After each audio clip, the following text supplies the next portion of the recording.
Hello, serious JEE Advanced 2023 aspirants. I welcome you to the 15th session of the chemistry lectures through the PYQs at That's It YouTube channel. So, the concept of That's It is that these questions, you can see that these questions which will take you to the IITs are so easy provided you understand what's being given and what is asked.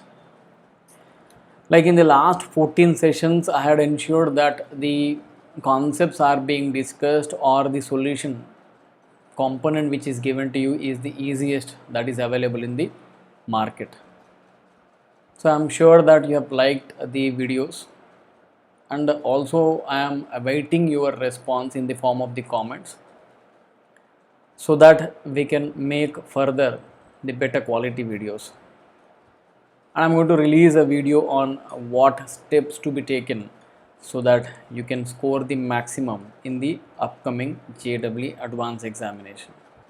So stay tuned to the channel. If you are new to the channel, please do not forget to subscribe. Okay. So let's see the questions for the day. There are questions again. I have told you that the 14th and 15th sessions will have mostly the questions on the chapters which are written there. D&F blocks, salt analysis, coordination compounds, etc. One of such question is, you see, easier question. Inorganic questions are relatively easier than the other parts of chemistry. So I want you to focus on what's being given, and you can see that there is a repetition when it comes to the elements. You can see majority of the questions are on iron, chromium and manganese. So you can see the compounds related to this is properly being studied. For example, if it is metallurgy, you have seen cyanide process is repeated, or blast furnace related questions are repeated. And coordination compounds, repeatedly the same complexes with strong fielding and weak fielding and etc. are repeated. So the questions are similar. So if you solve this last 10 years of JEE advanced papers, I'm sure that you're going to get the thorough grip over the kind of concepts that could be asked in the upcoming exam. So you see the question clearly says that potassium chromate, that is K2 CrO4, the chromate ion, is layered with equal volume of amyl alcohol when was shaken after the addition of 1 ml H2O2. Here the point is you are adding peroxide. You know, the chromium and peroxy combination is very popular when it is done in the acidic medium or by taking amyl alcohol. You know the product, you can see that there are peroxy bond which would attach to the chromium over here to give you a very popular chromium pentoxide, isn't it? Which is asked several times, is a blue color solution, not a precipitate. Remember this. In which the oxidation state of this chromium still remains as 6. This is not a redox reaction. H2O2 is not reacting in a redox manner with chromium, which is already in +6 oxidation state. So this is called the butterfly structure of chromium pentoxide. So many questions have been asked whether that is related to the oxidation number or number of peroxy bonds. Now we can see the question is slightly different, that you need to find out the number of oxygen atoms bonded to the chromium through only single bonds. You can see the single bonds are these 4, right? There are total 5 oxygens, out of which 4 are through single bond and 5th one is through the double bond. So right answer for this question is 4. Alright, let's move on to the next question. Let's see the next question. Alright, important questions, right? You can see fusion, that means you have got the MnO2 solid is reacting with KOH solid in presence of the gas. This is very popular reaction, right? To produce a salt W. You know that salt K2MnO4. Manganese gets oxidized. So this is that salt which is produced. You can see the alkaline solution of this when undergo electrolytic oxidation. You know that the oxidation state of manganese here is +6. So there is only one possibility of converting is into plus 7, that means KMnO4, isn't it? To yield another salt X. Now the manganese containing ions present in W and X respectively are.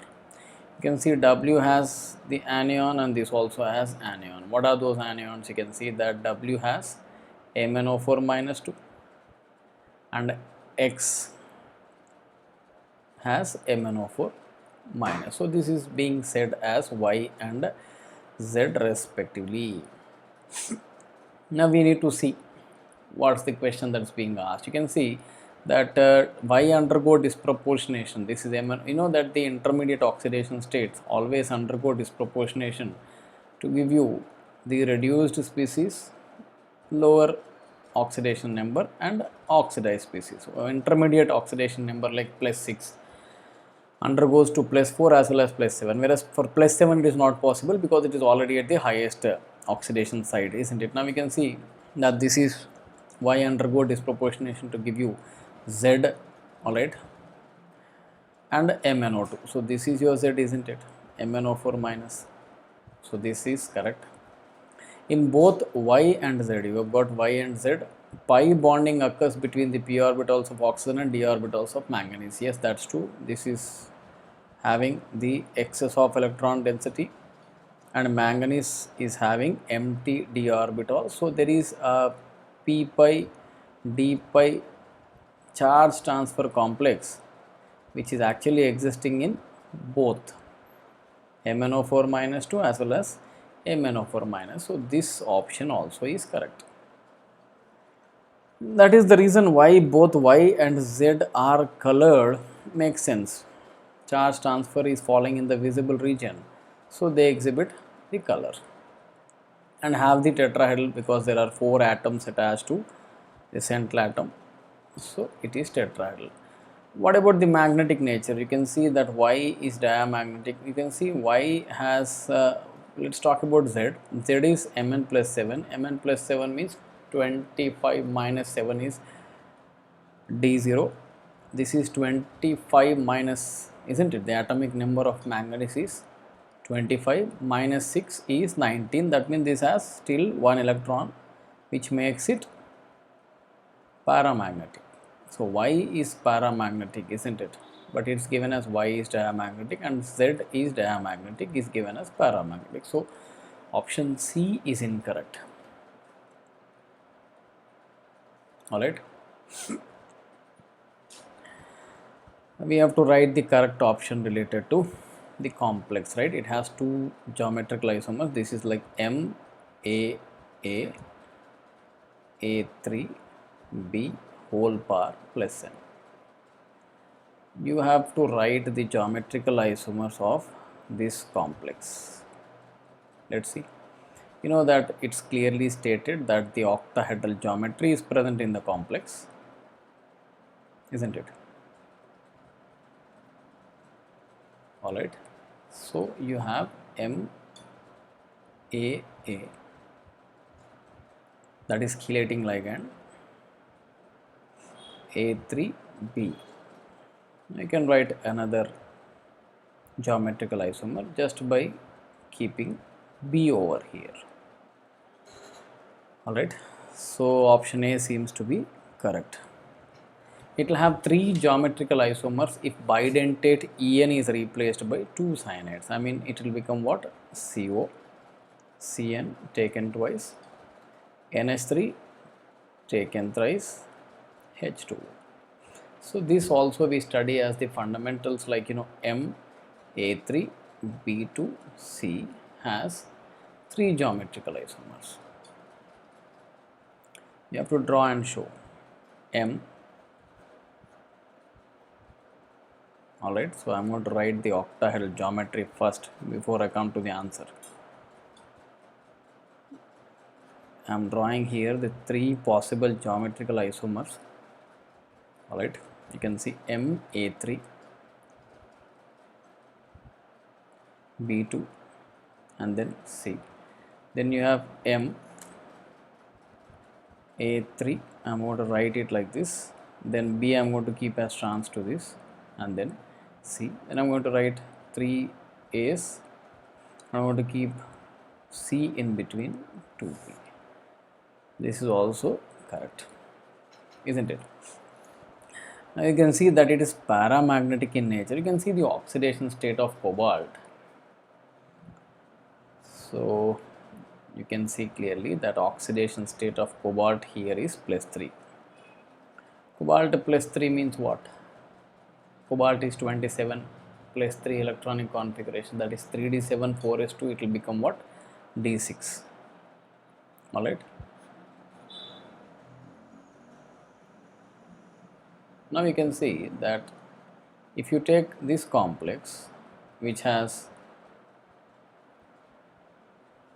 the strong field ligand,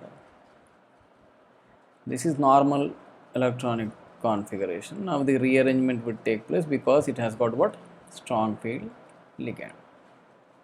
So it will become, the electronic configuration will become what? T2G6EG0 because of the pairing, right? So number of unpaired electrons present are equal to 0, hence it is diamagnetic in nature. Alright. Next option, it absorbs light at longer wavelength as compared to this complex. You can see when I compare this one with this one, what we did is that H2O is replaced by the ammonia. That means what? The weak field ligand is replaced by a strong field ligand. That means here you see I have got two complexes. I will call this as complex A and this as complex B. Complex A, I am talking about the option D, and complex B. You can see complex B has one strong field ligand introduced, because of which delta naught value increases. So delta naught of the A is less than that of delta naught of B, isn't it? Therefore, energy absorbed here is greater because E equal to Hc by lambda. So lambda absorbed here is greater. So it absorbs higher compared to this is also correct answer. So right option for this is A, B and D. Alright. Let's see the next question.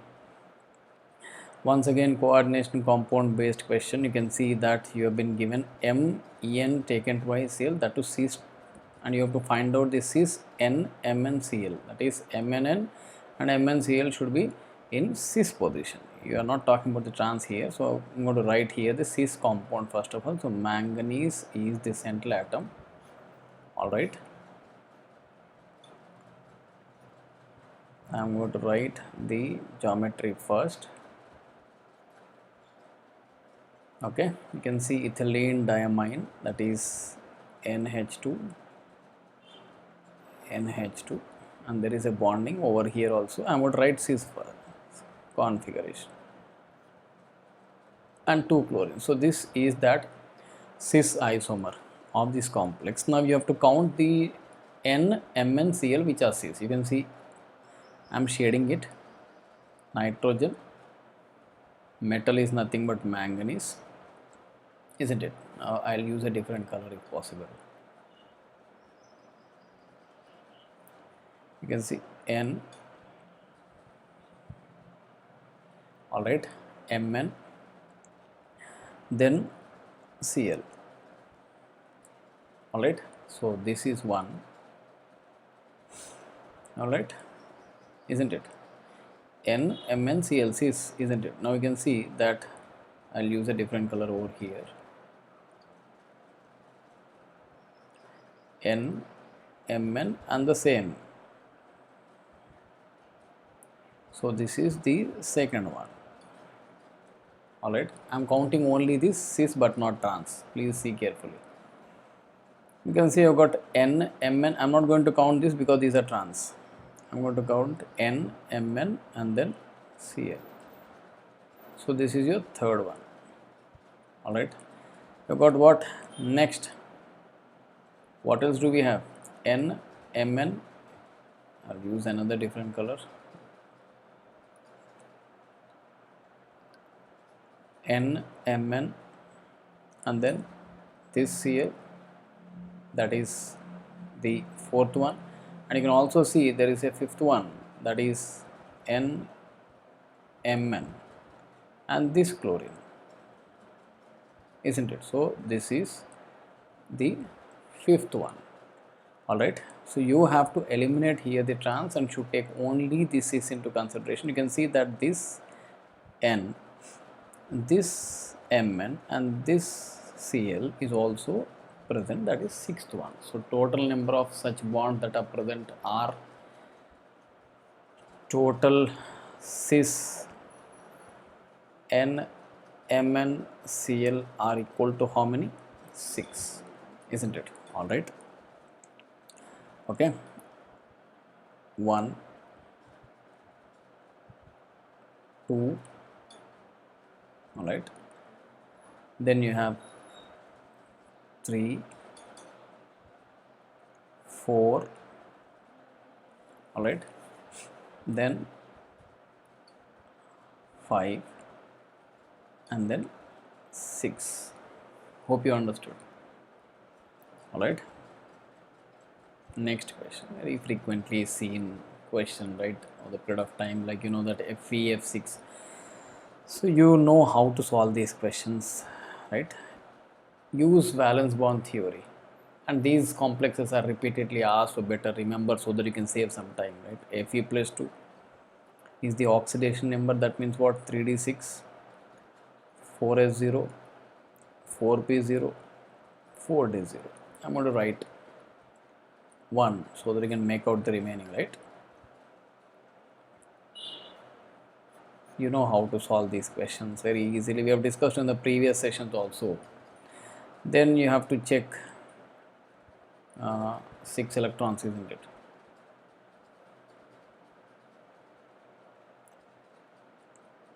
What do we have? We have weak field ligand. Therefore, there is no scope of any pairing. So write the what you call hybridization of all the central atoms over here, and you can see that for 6 coordination it required to have 6 empty orbital, which are possible if it undergoes sp3 d2 hybridization. Alright, so likewise I want you to find out the remaining also. So you can see this complex is sp3 d2. Alright, and this we know anyways, right? This is dsp2. These are popularly asked, isn't it? This is sp3, and this was also discussed in the last question, that is sp3, last session also. So here you can see that remaining you can work out, right? Cr, if you want I'll do it for you, I'll do this for you, isn't it, right? Cr plus 3, chromium is 25 or 24, 24, isn't it? So you have chromium 24 is losing 3 electrons, that means it is d4 configuration, d5 d3 configuration, isn't it? So you have 3 electrons, 4s0, 4p0, and then 4d0. You can see that only 3 electrons are present in these orbitals. So you have these 2 orbitals also vacant, along with 4 orbitals from s and p. Therefore, the hybridization of this complex is what? d2 sp3. Likewise, you should also do the other one. This is also, you have to do it, right? d2 sp3, and then accordingly you match the option. You can see that dsp2 is nothing but 6, isn't it? The right answer for this question is q is 4 comma 5. Where is it? You just check out, right? Option C. Just write it there so that you can understand, isn't it, right? I want you to just write this. Now let's see the next question, which is easier, right? Amphoteric. You should know what are basic or acidic. Alright, so usually metal oxides are basic, non-metal oxides acidic, and semi-metal oxides, usually I am saying, are amphoteric. However, there are few exceptions, isn't it? So you can rule out here, that CRO is basic, all right, and you know NO is neutral, B2O3 is acidic. So sparing these, you know that rest of the substances including Cr2O3, you know that it's going to give CrCl3 when it reacts with HCl, and also it reacts with NaOH to give you what? Na2CrO4. So Cr2O3 and CrO is basic because of the strong bonds present between oxygen and the chromium. It makes it more basic by nature. Cr2O3 is amphoteric. So you can see that the amphoteric options are what do we have? A and D, isn't it? Because you've got the exceptions here, B and C. So please see this list once so that if questions are repeated, you can easily mark the right answer. Now, upon heating, KClO3, you know, heating is a popular reaction. KClO3 on heating gives rise to what? KCl and O2 gas. So this is only a catalyst, so don't get confused by its presence here. So you know that you will be getting what? W. And excess amount of W reacts with phosphorus, you know that very popular reaction, P4 plus O2, excess you have taken. So you won't stop at P4O6, right? So you'll be getting what? P4O10. So this is your X. Now you can see X, that is P4O10 is reacting with HNO3. You know that P4O10 is a very strong dehydrating agent. That means it will eliminate water. It will eliminate water from here to give you what?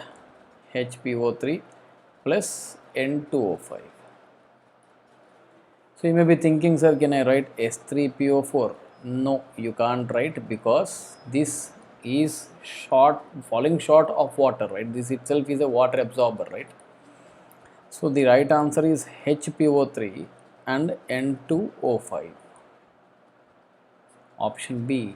And over here it is O2 and P4O10. Option C. You can see the compounds, isn't it, right?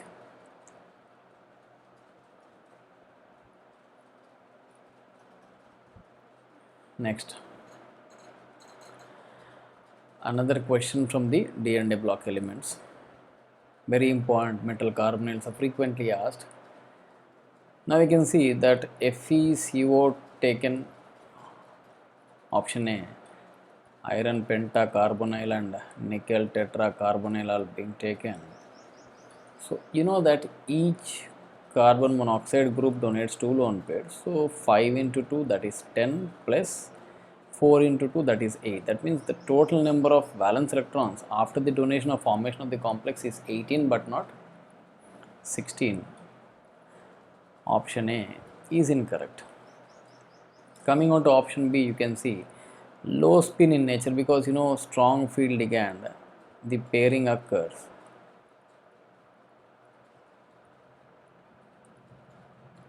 Therefore, spin will decrease. So we have seen in multiple cases. Metal carbonyl bond strengthens when the oxidation state, you know, there is a synergy bond, right? You know what will happen here in case of metal carbonyls. So carbon is donating its lone pairs, that is the regular bond, isn't it? That is nothing but the sigma bond. And the excess of electron that are present in the pi star orbital, that is anti-bonding molecular orbital of the metal, are being back donated to the carbon because of the acceptance of these pi electrons by the oxygen is actually called as pi bond. So there are two bonds here. One is carbon to metal sigma and metal to carbon. So this is what you call as synergy bond, which makes this bond stronger. Alright, so what's happening here in the option C, metal carbon bond strengthens when the oxidation state of the metal is lowered, right?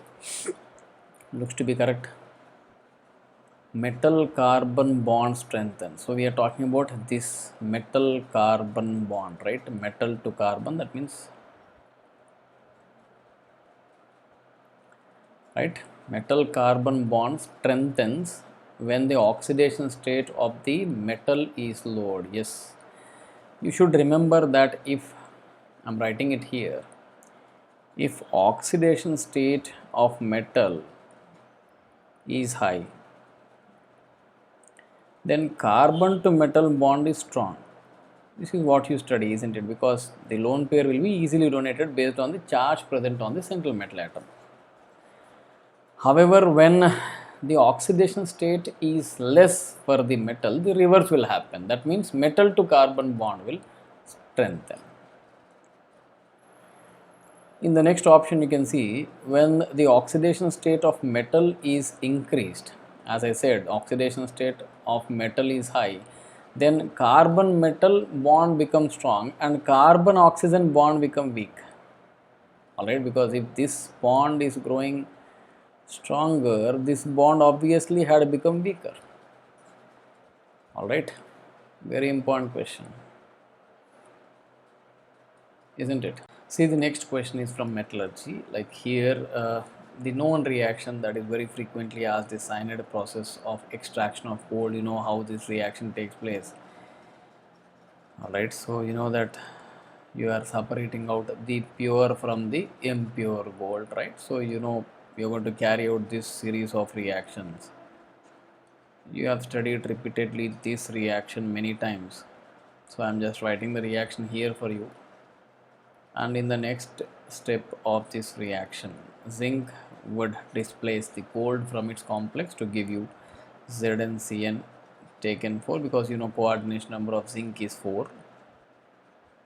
So this is how the reaction takes place. So you can see that the presence of Q, that is air, you know that this is actually taken from air, so this is Q, and this is R, the complex is R, and zinc of course is T, and what else, Z is the zinc complex.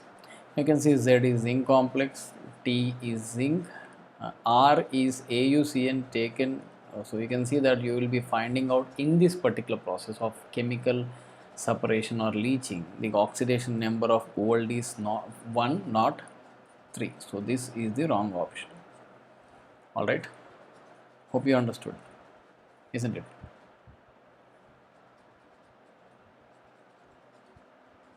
Now let's see the next question of the day. You have been given so many species here and you have to find out the diamagnetic species, right? You know hydrogen has one odd electron, NO2 has odd electrons as well. You can see that nitrogen is 7 plus 2 into 8, 16, that is total number of electrons are 23, odd electron is present. O2 minus 1, you know that O2 minus 1, the bond order equal to 1.5 and it is paramagnetic. You have studied in chemical. You can see it also has the odd electrons, right? Usually we know that if it is having any odd number of electrons, it will be usually paramagnetic. However, oxygen is the exception, and dimeric sulfur, that is, it's like, you know, oxygen, you know, it has odd electrons like oxygen, right? So S2 in vapor phase is mentioned, and you can write this as 2MnO2 dot Mn 2MnO dot MnO2, isn't it? Total should be 4, right? And here manganese is plus 2, here is manganese is plus 4, that means it has odd electrons, right? It has odd electrons, so it has D5 or D3, that odd electrons are present, so this is also paramagnetic. So over here you can see iron plus 2 and it's present with weak field ligand. So iron plus 2 is T6, it also has 4 odd electrons, and this nickel plus 2 weak field ligand. Alright, so this is also D8, so there are 2 odd electrons. K2MnO4, that is MnO4 minus 2, that is manganese oxidation state is plus 6, D1. CrO4 minus 2, that is D0, because oxidation state of chromium is plus 6, 24 minus 6 is D0. So you can see this is the only diamagnetic species, rest all of them are paramagnetic, because all of them have the odd electrons, right? So the right answer for this question, the only species is 1. Alright, hope you understood, isn't it? That's the end of the sessions. friends. So I hope you have learnt the concepts thoroughly by using the PYQs. I want you to solve some more PYQs so that your preparation is thorough in the coming 3-4 days. I wish you a great luck in the advanced examination and see you soon in the coming sessions. Of course, these students are not going to write the test anyways. All the students who are writing JEE advanced, please understand that if you could not score well in the first paper, you can still do good in the second paper. Alright, so keep watching the videos, like, share and subscribe. That's it for today. Until then, take care.